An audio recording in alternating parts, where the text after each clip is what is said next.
Hello दोस्तों, नमस्कार। मैं एक छोटा सा माता जी का गाना सुनाने जा रही हूँ छठ मैया की। आप लोग को अच्छा लगे तो कमेंट करिएगा और बताइए गाना कैसा लगा। जय हो छठी मैया।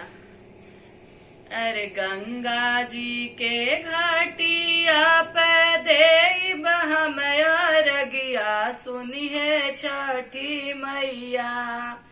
हम नाही जइब दूसरा घाट, सुनी है छठी मैया।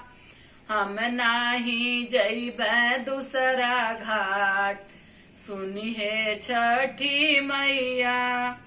जोड़े जोड़े सुपवा हम देइब अरगिया, सुनी है छठी मैया।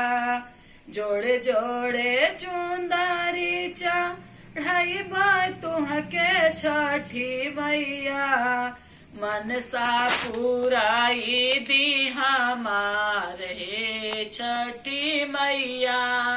मनसा पुराई दी हमार हे छठी मैया। हाथ जोड़ी करे जोड़ी करी ले बिनतिया हे छठी मैया।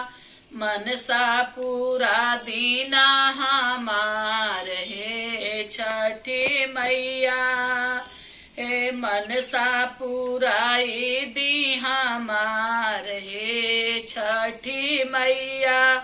व्रत हम करीला तुहार, सुनी ना छठी मैया। व्रत करीला तुहार हे छठी मैया।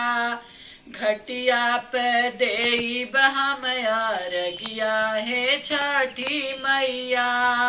मनसा पूरा दीना हमार हे छठी मैया। जय छठी मैया।